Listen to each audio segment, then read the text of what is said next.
अगर राजनीति में हार को सीख कहा जाता है तो सबसे बड़ा सवाल कांग्रेस से है कि क्या पार्टी ने कुछ सीखा, और उससे भी बड़ा सवाल है कि क्या राहुल गांधी या मल्लिकार्जुन खड़गे ने कुछ सीखा। सोशल मीडिया पर दिखी भीड़ और जमीनी हकीकत में आसमान और जमीन का अंतर होता है और कांग्रेस इसे भली भांति जानती है। जिन राज्यों में सत्ता कांग्रेस के हाथ में थी, सरकार थी, संगठन था और तो और चेहरा भी था, लेकिन चुनाव आए और कांग्रेस से सत्ता फिसल गई। और आज आगामी राज्यों के विधानसभा चुनाव, जहां आसाम, पश्चिम बंगाल, तमिलनाडु और केरल में कांग्रेस लड़खड़ा गई है, जिसका उदाहरण और सच आज हम आपके सामने पेश करने जा रहे हैं। हर उस चेहरे का जिक्र करेंगे जिससे कांग्रेस और राहुल गांधी की टेंशन और मुसीबत दोनों बढ़ सकती है। पूरी लिस्ट हम गिनवाएंगे। जी हाँ, पिछले कई चुनावों में कांग्रेस का अस्तित्व खत्म हो गया है और ये हार सिर्फ वोटों की नहीं थी, ये हार थी राहुल गांधी और कांग्रेस की रणनीति की।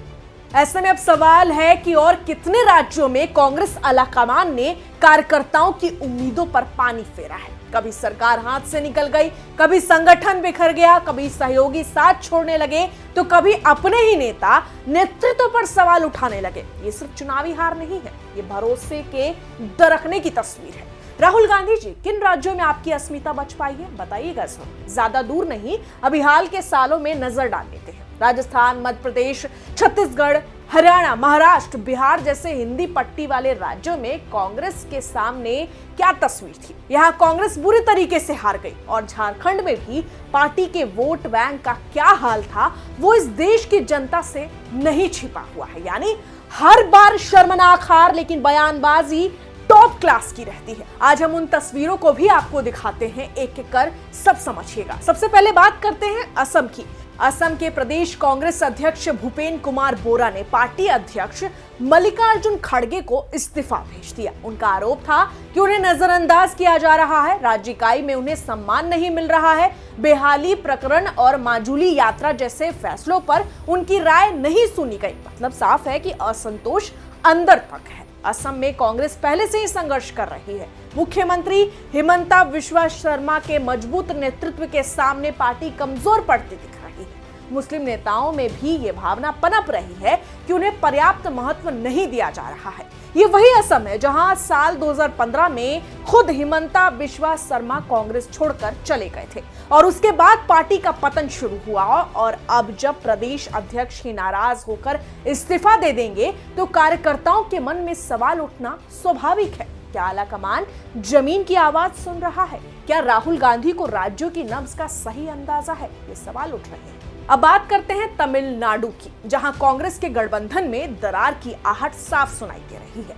तमिलनाडु में कांग्रेस की सबसे बड़ी ताकत है उसका गठबंधन, एमके स्टालिन के नेतृत्व वाली डीएमके। लेकिन अब यहां भी खींचतान शुरू हो गई है। स्टालिन ने साफ कह दिया है कि चुनाव के बाद कोई सत्ता साझेदारी नहीं होगी। कांग्रेस के कुछ नेताओं ने ज्यादा सीटों और सरकार में हिस्सेदारी की मांग उठाई तो इससे षड्यंत्र करार दे दिया गया। कांग्रेस नेता मणिकम टैगोर ने स्टालिन के प्रति वफादारी जताई, लेकिन सीट बंटवारे और स्थानीय चुनावों में आरक्षण जैसे मुद्दों पर खींचतान जारी है। ऊपर से अभिनेता से नेता बने विजय की पार्टी टीवीके के उभार ने समीकरण और जटिल कर दिए हैं। अब सोचिए, अगर डीएमके का साथ कमजोर हुआ तो तमिलनाडु में कांग्रेस की जमीन और भी सिकुड़ जाएगी। राहुल गांधी के लिए ये गठबंधन टूटने का खतरा सबसे बड़ा सिरदर्द बन सकता है। पश्चिम बंगाल की बात करते हैं, जहां है एकला चलो की राह। राष्ट्रीय स्तर पर बीजेपी के खिलाफ कांग्रेस टीएमसी के साथ है, लेकिन राज्य में आमने सामने हो गई है। मुख्यमंत्री ममता बनर्जी ने साल 2026 के विधानसभा चुनाव अकेले लड़ने का ऐलान कर दिया। जवाब में कांग्रेस ने भी 294 सीटों पर अकेले चुनाव लड़ने का फैसला कर लिया। मतलब साफ है कि गठबंधन जमीन पर बिखर चुका है। भाजपा के प्रवक्ता प्रदीप भंडारी ने इस हालात पर कटाक्ष भी किया और कहा कि जो लोग जीवन भर कांग्रेस में रहे वो अब राहुल गांधी के खिलाफ बोल रहे हैं।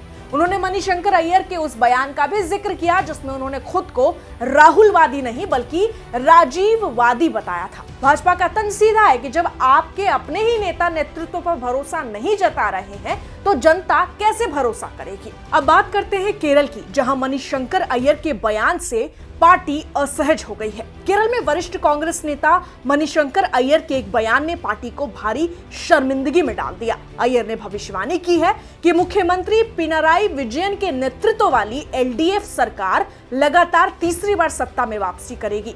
अब विवाद की जड़ समझिए। अय्यर ने न केवल विजयन की जीत का दावा किया बल्कि उनके शासन को शानदार भी बताया है। अब पूरी तस्वीर देखिए।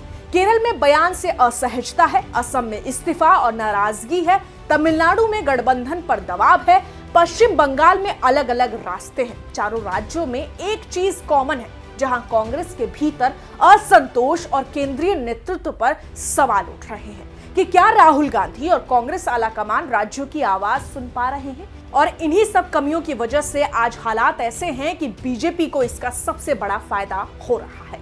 आज हालात ऐसे भी हैं कि सवाल सिर्फ विपक्ष से नहीं बल्कि अपनों से उठ रहे हैं, और जब सवाल घर के अंदर से उठने लगे तो आग ज्यादा तेज चलती है।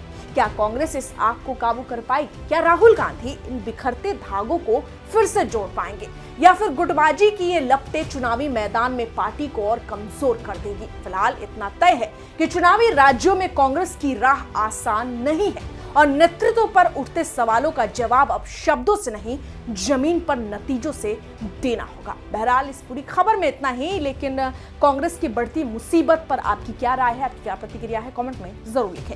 मैं आपके साथ रंजना उपाध्याय, आप देख रहे हैं HC न्यूज़। धन्यवाद।